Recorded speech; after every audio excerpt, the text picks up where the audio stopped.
If your wife has to sell her farts in jars, film foot content, and is publicly licking the boot of the manosphere just to keep your business alive, you are not an alpha male.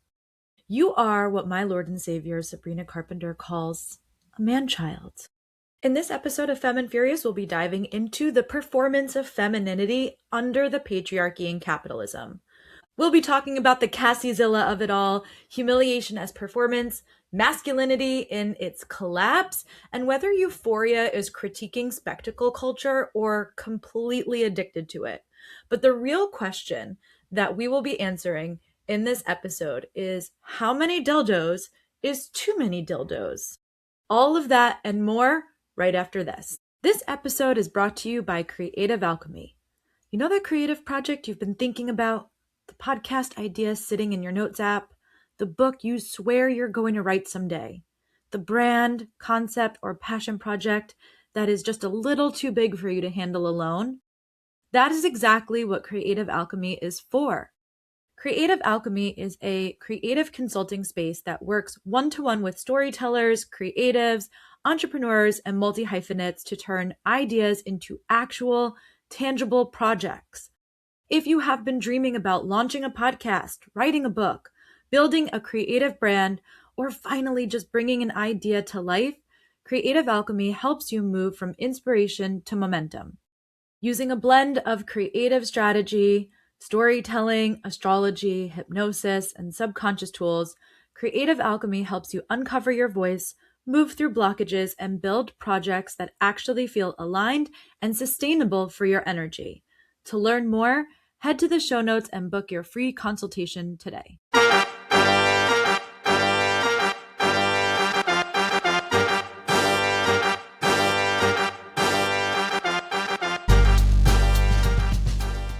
Hello. Welcome to Femme Furious, a podcast where pop culture meets a feminine framing. I'm Julia Rose Portela, and today we're making deals with the devil, digging our own graves. Insert metaphor here. But before we dive into today's episode, let's go through a little bit of housekeeping. I don't know what happened. If you're following Margot's Got Money Troubles, I'm very sorry. I recorded the episode. I scheduled the episode. I went out on Mother's Day. I got an email from a listener who was like, "Excuse me, I'm looking for my Margot's Got Money Trouble content. Where is it?" And I don't know what happened. The episode is gone, so I will have to re-record that. So we'll do a double decker on Sunday. Also, new show out in the world. It is called Third Eye View. It is a podcast that blends spirituality and pop culture. We are going through the major arcana and we are talking about the different archetypes and tropes that are connected to each card, different movies and characters that are associated with those archetypes and tropes, so you can understand spiritual concepts in a way that is super easy and digestible. So we're just starting with the major arcana. We will branch out and do other things at other points. But that's where we're starting with that show. It's light, it's easy, there's no homework. It's not like Euphoria. You've got to watch an episode and then show up here to listen to it. You just have to go over and enjoy it for what it is. It's designed to be entertaining all on its own. So if you are interested in that, go into the show notes and there will be a link there for you to go and find that wherever you listen to podcasts. Now, before we really get into today's episode, I want to shout out J Black 6931 for leaving a 5-star review titled "Because I'm a Girl's Girl," and mentioned how much she loves Euphoria. I think because she said she's a girl's girl. How much she loved Euphoria, but that it was hard to listen because I was being a little negative towards the show. And I appreciate you giving me 5 stars. First of all, thank you from the bottom of my heart for listening to my show. I have a lot of listenership with Euphoria out in the world right now. My numbers have gone up significantly in covering this show. And thank you so much for commenting and for the generous review.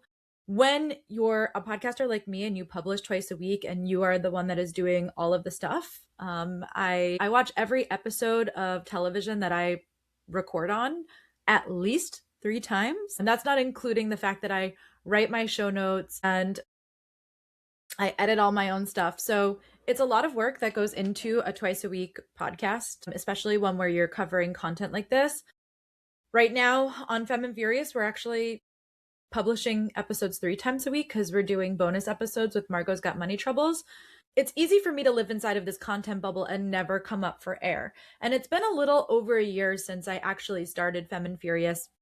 And like I said, my listenership is slowly starting to solidify. My numbers have really gone up with Euphoria.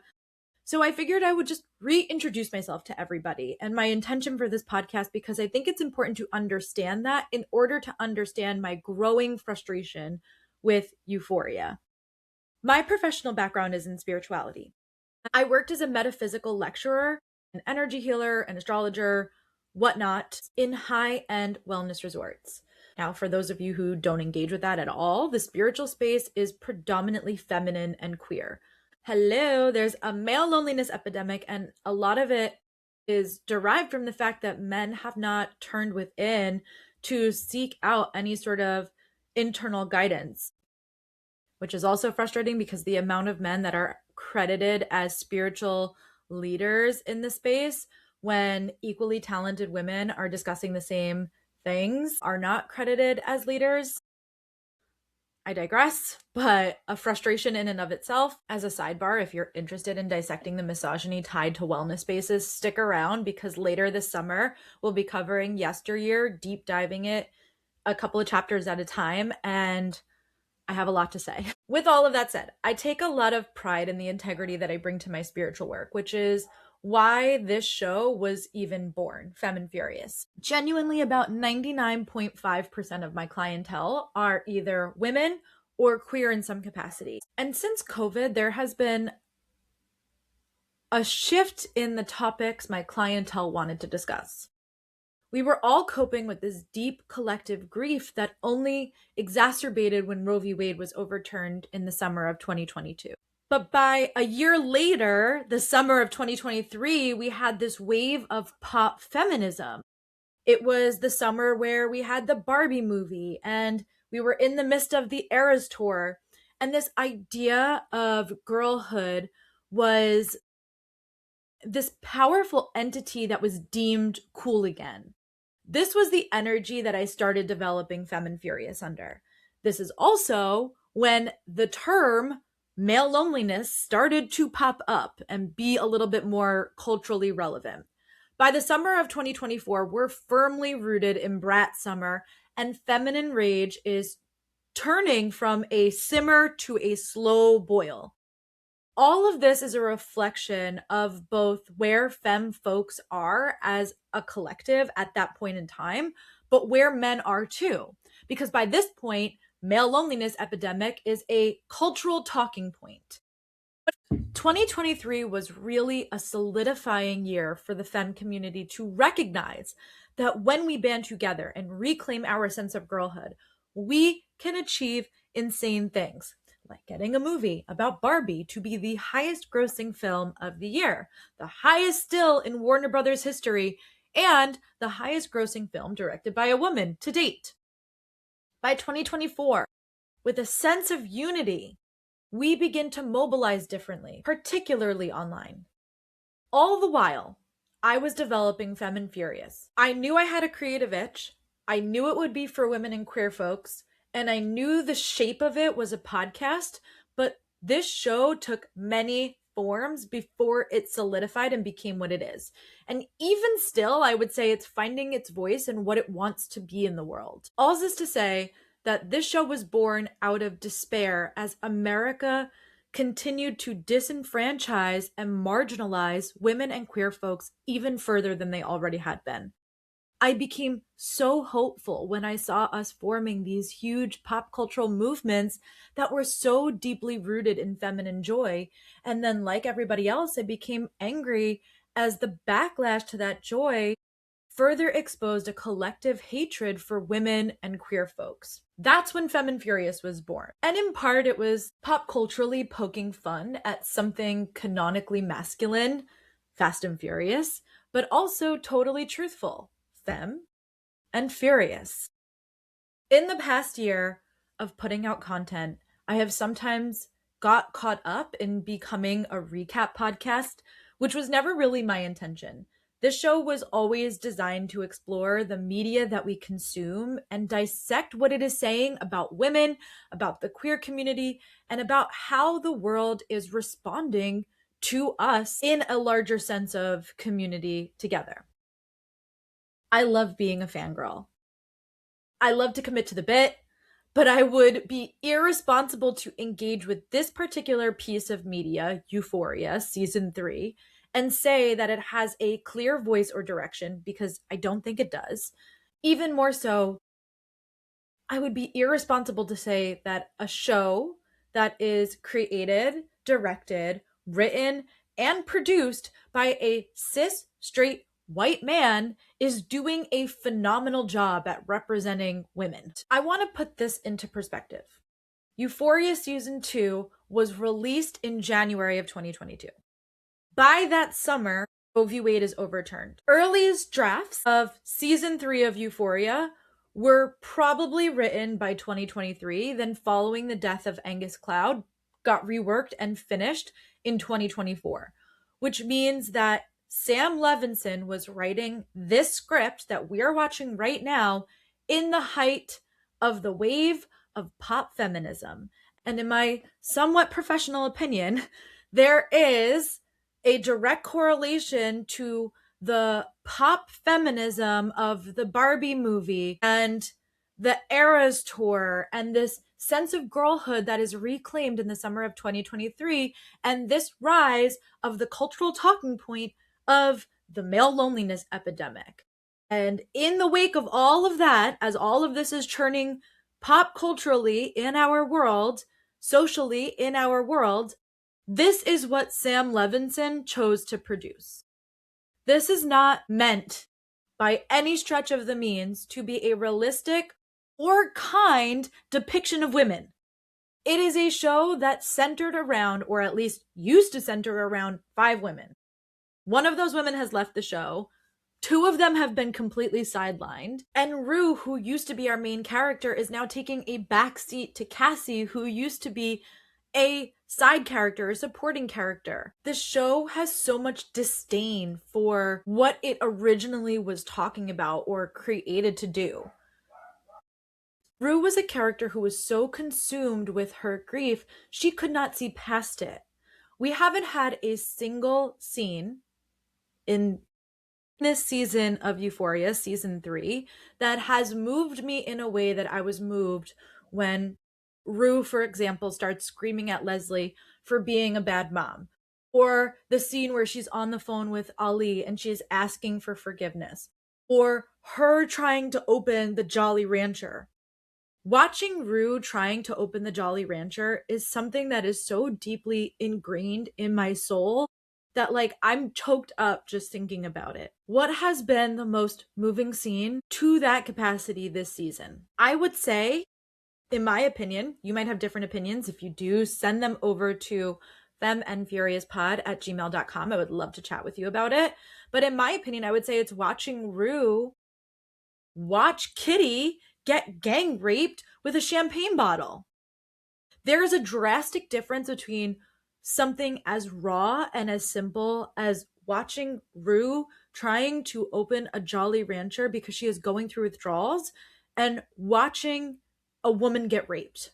Those are 2 very different emotionally driven scenes. And while Euphoria has always had this sort of impressionist artistic style, or like surreal artistic style, that was adding to the vibe of Euphoria. But the best moments of Euphoria are these raw moments where there's no music, there's no makeup, there's no color palette, right? It's Rue in Leslie's face yelling at her, telling her that she's a bad mom, that she failed. It's Rue giving a speech at her father's funeral. Like, these are moving scenes, right? It's Rue banging on the door of Fez's house, begging for drugs, begging him to let her in. There was always spectacle in Euphoria, but the best moments didn't rely on it. Rue trying to open a Jolly Rancher and failing is compelling. Kitty getting raped is harrowing. so hard to watch. And that's not to say that I think that television or movies or storytelling in general should shy away from sexual abuse or trafficking or the many other things that this show is poking at or attempting to poke at. But I think those stories are captivating when they are handled with care.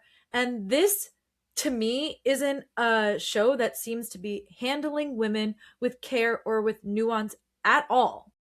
Sam Levinson could have shown up as an ally, and instead, he showed up to give us a show that devalues its predominantly feminine cast. And if I thought the show was doing this to be satirical, like in the case with Cassie, I would say, oh, this is a show that is trying to talk about how men perceive women. But sadly, I think it's just how Sam perceives women. And while the vibes and the music have shifted, that's fine. Shows that graduate out of high school tend to suffer. Season 4 of The OC, season 4 of Buffy, any show that predominantly takes place in high school and then graduates to the real world outside of it tends to struggle in that in-between season. But this is our final season of Euphoria. What's really missing here is storytelling that reaches into the ordinary parts of life and creates space for us to explore them. Just raw emotion with characters that we love. And we might just all be different people that are watching these stories, but this is a feminist first podcast. And so I can't shy away from talking about the criticism of what this show is touching on, because I think it's an important conversation to have about what media is saying about women, about how men are responding to women. So I'm going to keep showing up with Euphoria because I think it's highlighting a larger conversation that we need to have. And I hope that if you are somebody who's been listening and you're like, you've been down on this show, why are you even covering it? I want you to stick around and listen because these are important conversations for us to be having. I'm going to go into today's episode with a bit of restructuring so that we can pull these conversations apart a little bit more instead of rushing to go through beat by beat and treating it like a recap show, because it's not. This is not supposed to be a recap show. And if that's what you are looking for and you just want to hear somebody kind of covering like, hey, this is what just happened in Euphoria, this is not the show for you. This is a feminist first podcast. So with that said, welcome to Femme Furious. Thank you for being here. Let's take a chic peek at this week's episode of Euphoria, which I actually quite enjoyed. Here's a spoiler warning. We are talking about everything Euphoria up until this episode. The episode title is called This Little Piggy. Here's our vibe check for this episode. This episode opens with Cassie filming foot fetish content while whispering this little piggy went to market. And honestly, that one line explains this whole episode. Everybody here is on the market. Women's bodies, masculinity, intimacy, all of it is being commodified and consumed. Cassie's account blows up overnight and suddenly she's trapped in an influencer cycle. Nate's getting turned into Mr. Potato Head over there. Rue is somehow in her DEA informant era and literally gets buried alive in the desert up to her neck after Alamo accuses her of betrayal, while Jules spends the 10 seconds of airtime that she has this episode trying to reconnect with Rue, but ultimately receiving veiled threats from Ellis. Maddie starts making deals with the devil, aka Alamo, which is the most invested I've been in Alamo all season.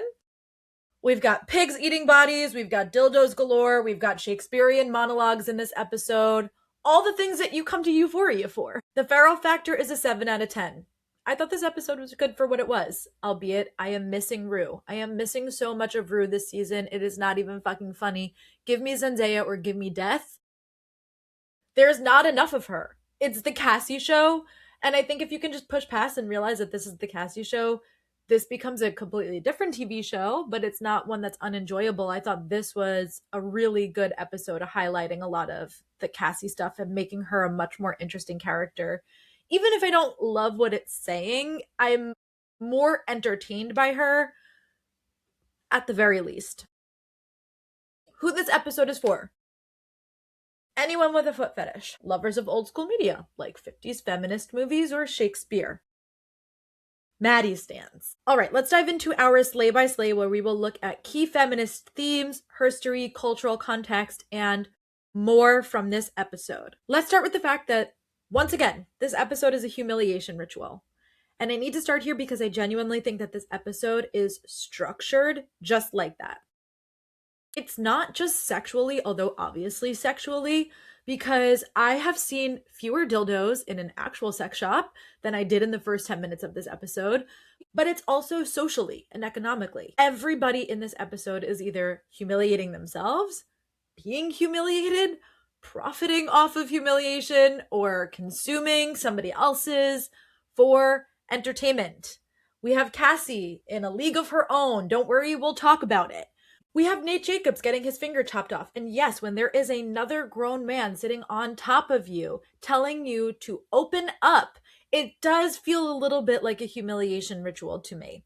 We have Rue literally digging her own grave and being buried up to her neck, having dirt kicked into her face, and the Little Piggy imagery ties it all together. We open with Cassie literally filming fetishized foot content, licking her toes in the most vomit-inducing ASMR aspect, while saying this little piggy went to market, again with this like age play. Ew. But market is the key word. This episode is about putting bodies on the market. Women's bodies specifically, but honestly, some men too. We cut from Cassie sucking her toes to Nate's severed toe flying across the floor. We later get pigs literally consuming dead bodies at Alamo's compound. There is this idea of the pig, whether that is your toes or a literal pig in Alamo's compound, being connected to the idea of consumption, degradation, slaughter, commodification. The episode keeps hammering these ideas over and over again through the pig imagery. So if we put the humiliation ritual of it all aside, we have this idea of women under the patriarchy being forced to perform. And while I think this episode is ultimately saying that it's not just that the patriarchy exploits women, because yes, obviously, specifically that women are forced into constant self-performance in order to survive socially and economically under the system of the patriarchy and capitalism. That's the actual horror of Cassie's storyline. Last episode, Maddie tells her, you got their attention, now you have to keep it. And honestly, that might be the thesis statement for this entire season. Because what does keeping attention look like in a consumer economy where content moves at lightning speed and trends die overnight? It means escalation. It means becoming more extreme, which we see with the progressively larger and larger dildi in this episode. Sidebar. If Jules called them peni last episode, is this what we call many dildos from this episode? Dildi? Also, do you think that Sydney Sweeney got to keep all of them? Anyway, Cassie just keeps adapting herself to whatever the market, aka the men around her, demands. And what's fascinating is that Cassie doesn't even really seem conscious of what she's doing half of the time. She literally signs 2 contracts without reading them this episode. 2. She jumps from man to man over the course of seasons because she thinks that proximity to male power will somehow turn into fulfillment or legitimacy or fame. First Nate, then Brandon, now just the idea of Dylan. She doesn't really seem to believe in the work that Maddie is doing or to believe in herself or her content, even if she enjoys reaping the benefits from the work that she's doing. However, she does seem to believe that proximity to Brandon or Dylan or Nate in her past will unlock some fantasy life for her. Meanwhile, Brandon is trying to take credit for Cassie's success when it's Maddie who has been working overtime to get her account built up. Without Maddie, Cassie would be stuck with Nate in a life that she didn't really want. She wants a life of luxury. This is how she's going to achieve it. And speaking of Nate, he is telling Cassie that he's thinking about her content like a businessman when he's just had his toe cut off and is mere moments away from having his fucking finger cut off for sucking at business. But Cassie is so thirsty for male validation that she doesn't seem to be able to see this clearly, or maybe she does and she just doesn't care. She has no stable sense of identity, something that we've known for a good while now. So she has become whatever the person in front of her wants her to be. That's why she is such a perfect fit for influencer culture, honestly. She's infinitely moldable. And the show is not framing this as something that is empowering to her, no matter how glamorous the cinematography gets or how much money we know that she's making. Rue even has some inner dialogue here about her going so far as to humiliate herself on occasion. And this is specifically connected to her farting in the jar. And it is designed to be humiliating, not because sex work or because sexual labor is inherently degrading, because hello, I am a podcast that is covering Margot's Got Money Troubles. We are having very different conversations around very similar topics. But because the entire ecosystem surrounding Cassie feels exploitive and coercive. Compare this to Kat's dominatrix storyline in earlier seasons. Back then, men were the joke. Kat felt in control of the fantasy and even seemingly derived pleasure from how pathetic men seemingly were for sex or sexual content. In this season, the camera itself feels complicit in consuming Cassie's humiliation. And it creates this really uncomfortable, icky feeling where the show is both attempting to critique spectacle culture and indulging in it at the same time. Now, Rue's storyline also fits into this theme because she's also being forced to perform constantly, depending on who's controlling her in the moment. She is not free. She's not liberated, and she has not been in a very long time. Around Alamo, she has to play loyal and play useful in order to stay alive. And around the DEA, she has to perform cooperation and betrayal at the same time. Even Rue, who used to feel like the emotional center of the show, is now being reduced to a function within a larger system of power. We're no longer following the journey of an addict, but of a girl who's navigating constant surveillance and survival. Rue getting this balance wrong at any point could literally be life or death for her, which we see at the end of this episode, even though she's not dead. I don't care that she wasn't in the trailer for next episode. Of course, they're going to do that. They want to make you think that she's dead. I understand the tension that they're aiming for, but it seems a little silly to think that we are going to kill Rue off screen. So let's talk about the Cassie-zilla of it all. We need to talk about it. I actually really loved this. I scoured Reddit and Instagram after the episode and saw so much hate for this moment, but I actually think Cassie-zilla is fucking great. Sam Levinson in the after the episode said it took a full year to put that together, which also tells me, going back to my little earlier rant, that Sam had planned this for Cassie way longer than the rewrites for the show. The after the episode also mentioned drawing from the movie Attack of the 50-Foot Woman, which is actually a pretty deeply feminist piece of media about a woman whose rage and power physically expand in her body after being exploited by her husband. So there is some parallel here in theming to her innate, but Cassie's version of giantism feels a little bit different. Nancy Archer, who is the 50-foot woman, becomes enormous through betrayal and through her feminine rage. Cassie becomes enormous through attention, and what is so important here is the fact that she likes it. It's interesting to put a feminist icon like the 50-foot woman in the same vein as Cassie. Now, in Euphoria, the narration literally says, the world was hers and she had finally been unleashed. We hear this while she's stomping through the city, causing destruction everywhere she goes. She steps on a homeless man's tent, her ponytail whips into a helicopter and sends it flying into a building after someone from the helicopter says, get on your knees, right? So this sexualized, fetishized content again there.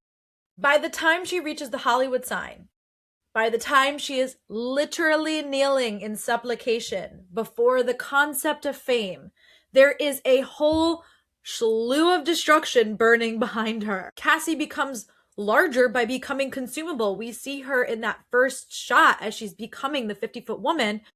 We see her sort of like growing and growing and growing, and she's holding her little tiny laptop watching all of these fans start to roll in.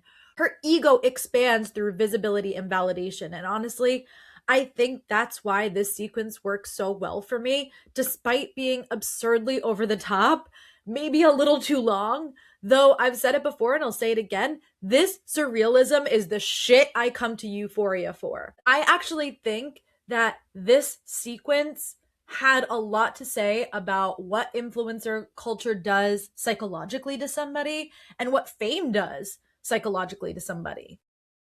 We also can't escape this section of Cassie-zilla without discussing the absolute insane podcast interview she does, where she starts parroting manosphere rhetoric about men being, quote unquote, second-class citizens. She goes on to say, in the past, men used to be hunters and gatherers and protectors, but now they're being forced to walk around on their tippy toes. I mean, it's not natural. Men should be free. They should be able to speak their mind, voice their desires. If a man says he wants a girlfriend who can cook or clean, he may as well be screaming the N-word. Girl. What? What are we talking about? I don't even understand the idea of cosplaying a red-pilled woman, because if anything, Lexi, who is a virgin, is more red-pill coded than Cassie, who is doing OnlyFans. Is the call coming from inside the house? I actually think the absurdity might be the point, I guess. Cassie's identity has become so shaped by male validation that she's now publicly performing a version of femininity that is designed to soothe male grievance. And there is an exchange afterwards where one of these podcasters goes, "You sound like a Democrat." And she says, "I'm not stupid. You can change the slur in your own mind if you would like to. I'm not going to say that on my podcast." But yeah, so I'm not stupid, right? It perfectly captures how internet culture has completely flattened political nuance and thought into clickbait or rage bait. Nobody is having coherent ideological conversations anymore, or at least Euphoria is not having coherent ideological conversations anymore. And what makes this sequence so funny is that while Cassie is literally growing into this giant hyper-feminine spectacle with her tits pressed up to the glass, suffocating a man in a motorboat sequence, right? While praising traditional masculinity, every other man in this episode is seemingly falling apart. Nate is broke and mutilated. Alamo is throwing tantrums about how tall he is, feeling small. His pants are too small for him. Why did you get me these pants? I feel so small. Am I a small boy to you? Do you think I'm just a joke to you? Masculinity in this episode, excuse my pun, is very fucking fragile. And yet women are still expected to contort themselves to protect the male ego. So let's talk about Nate, because the patriarchy also consumes its sons. Obviously, this season of television is interested in the exploitation of women. I do, however, think it's important to also show that the patriarchy consumes men, especially ones that it once empowered. And Nate is obviously the example of this. In the first 2 seasons of Euphoria, Nate basically functioned as like the patriarchy's golden child. Nate is white, athletic, conventionally attractive. He comes from a wealthy family, all things that are promoted inside of the structure of the patriarchy. So even though he is emotionally repressed, violent, controlling, manipulative, because he has these other qualities of being a young white male student athlete, every institution of the patriarchy has protected him up until this point. This is a man who got away with choking Maddie. Got away with a lot of other stuff too, but let's just say, like, this is a man who got away with choking Maddie. Patriarchy worked for Nate because Nate embodied exactly what this system rewards, at least for the first 2 seasons.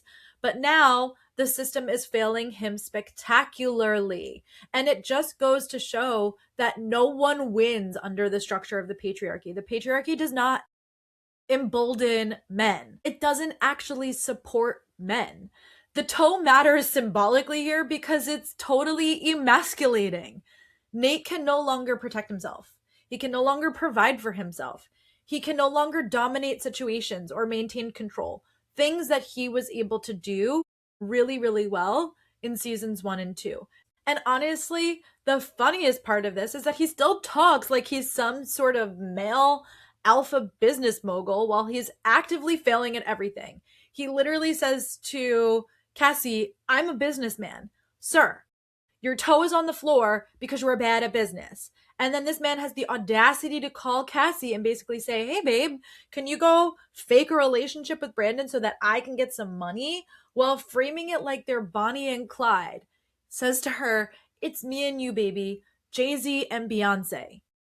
First of all, this line completely tickled me. The fact that he thinks that Bonnie and Clyde is this Jay-Z creation. I think what's interesting about Nate and about this episode in particular is that it exposes that patriarchal masculinity is often completely dependent on women's labor while pretending to be self-sufficient. If all of these women just stopped participating in the system, these men would be shit out of luck. Where would Alamo be without women? Where would Nate be without Cassie? Like, these men are reliant upon the complicity of women in these institutions. And honestly, like, Nate without Cassie is fucking boring. When Nate was benefiting from the system, at least he was psychologically interesting to watch. You were kind of like, what is he going to do next? Because it seemed like the show was critiquing that men like this or boys like this can get away with anything because of their status within society. And that was an interesting take on the patriarchy and on Nate's character. Now he's just pathetic. He's sitting alone in his disgusting house that he should probably just sell at this point, begging his wife for money, and then fending himself fist up like he's never been in a fight in his life. This man once hospitalized and partially blinded somebody. And he has his fists up like he's in a fucking cartoon and he's never been in a rumble tumble before. It's a little embarrassing, Nate, for you. You should just sit down. So another big theme that we've been talking about week to week is this idea of religion. And I want to talk specifically about the potential question mark for false salvation within this episode. We've already talked about Cassie sort of praying to fame earlier in the episode.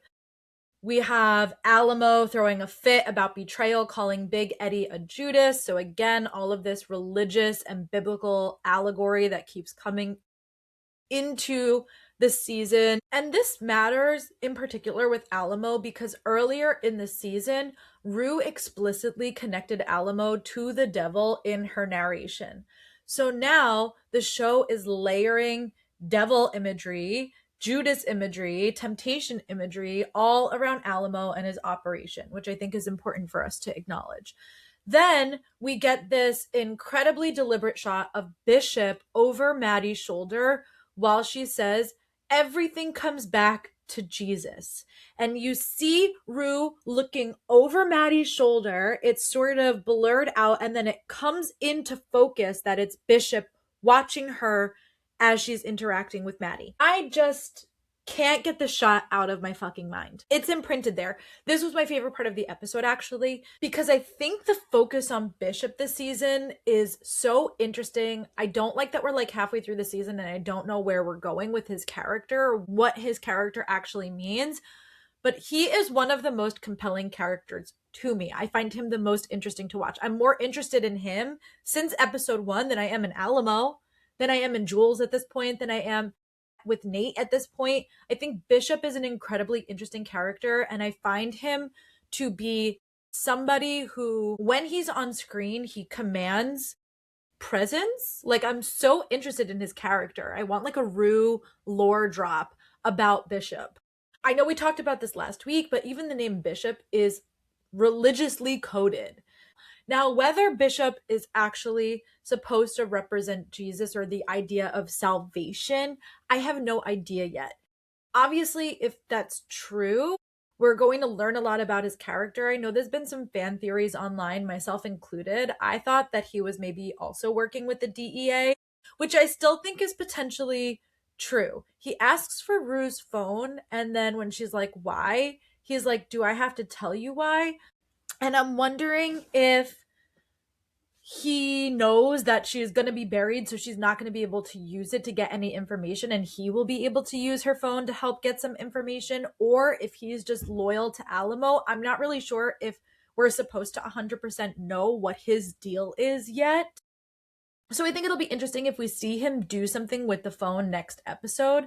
But there's tons of people who go undercover into scenarios like this, and you see, like, in order to have to maintain their status with the person that they're undercover to bust or to get information on, that they have to do these atrocious things in order to maintain the trust that they've built with this person, so they're able to take the operation down if and when the time is right. So will Bishop actually be a part of taking down Alamo? Will he actually be part of Rue's ultimate salvation? I have no idea yet, but I do think the episode is asking what people turn to when traditional morality collapses, whether that's fame, money, masculinity, crime, sex, religion, etc., etc. Everybody is searching for something to worship because nobody in this world seems capable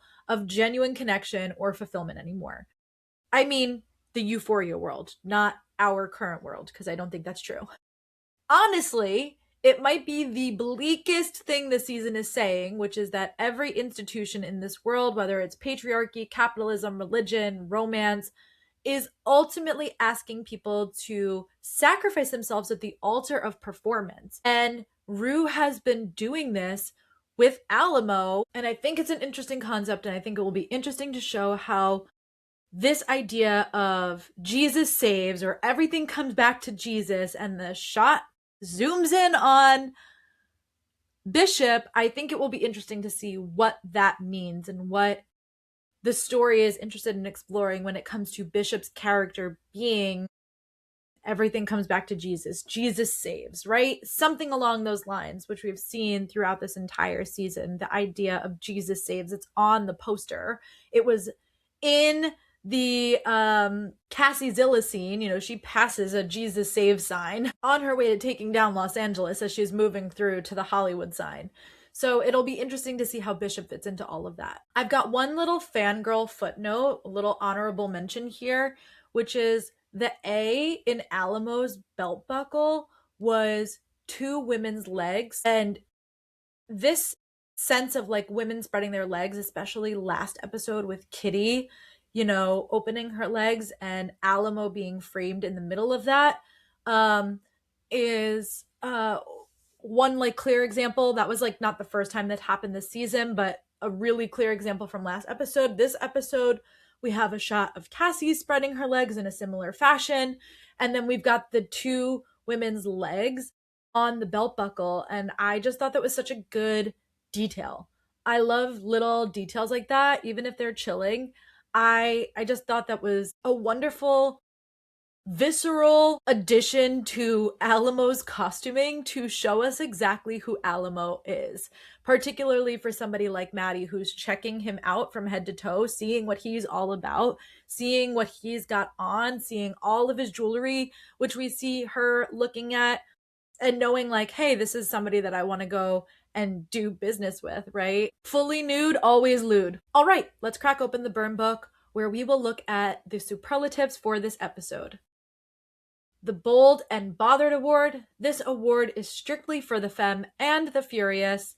It's the quote or the moment that relays the most feminine rage, and it is Lexi being annoyed that Cassie used Howard, their last name, and mentioned Lexi in the interview. Also funny because, Maud Apatow is obviously also a Nepo baby, but the fact that she's annoyed that she's worked so hard and, kind of did something she wasn't supposed to do by putting Cassie's name on this list, and then Cassie kind of throws her under the bus by mentioning her in her interview. I don't blame Lexi for being upset here, especially since, not that she knows this, but Cassie writes her name down 3 times in this episode, and only once does she put down Cassie Jacobs, and it's in her contract with Maddie. And is that as a fuck you to Maddie? Like, hello, I'm the one that got this man.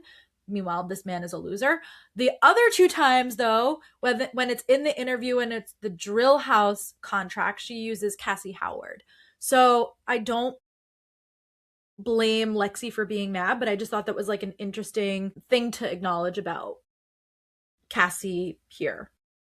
The Shiro Award. This award goes to the baddie who is the most inspiring or the moment that is the most empowering. And I think it is Jules asking Rue what the fuck is going on. I think this is a fair game question for Jules, especially since we know that Rue has had this insane libido for the entire season that's been almost out of character. Again, not that Jules necessarily knows this, but is not sleeping with Jules. So she spent multiple times with her. She's paid for her to come to this wedding, but she's not sleeping with her. They're not even like kissing. I don't understand why all of this time later, Rue still plays so nonchalant with Jules at all when it's so clear that she just wants to have this deep romantic connection with her. And I don't understand why she can't just let herself reach for it. It seemed like in the past, a lot of that had to do with her grief and the fact that between her grief and her addiction, she pushed a lot of people away, but she still had this deep tenderness inside of her. Now it just seems like if you've healed from some of that and you're California sober and this isn't stuff that's inhibiting your other sexual relationships, why would it inhibit your relationship with Jules? So I think this moment of Jules asking is fair game. The Femme Fatale Award, for the most smash the patriarchy moment of the episode. And I think it is when Maddie tells Cassie, you know what's funny? The angrier these idiots get, the more money you make. And then Speak Your Truth trophy, the best quote or line. And again, it goes to Maddie. He's not a breadwinner. He's a bread loser. Perfect quote. I want that on a t-shirt. I'm making merch because we need it. That's our episode for today. Thank you so much for listening. If you have thoughts that you want to share with me, please email at femmefuriouspod@gmail.com. And if you are listening to this, go follow wherever you get your podcasts. I will be back on Friday. We are covering the Off-Campus series, which comes out tomorrow. If you are listening to this on Tuesday, we will be doing episodes 1 through 4. At some point, I'm not sure when, so I'm not giving a specific date, I will be releasing a Devil Wears Prada 2 review, which I really fucking loved this movie. I had a great time at the movie theater watching this. I will be back on Sunday doing Margot's Got Money Troubles, episode 6, which was Grudge Match. That's last week's episode. And then episode 7, which again is coming out tomorrow. So we'll do a supersized episode covering both of those. And until then, congratulations, job applicant.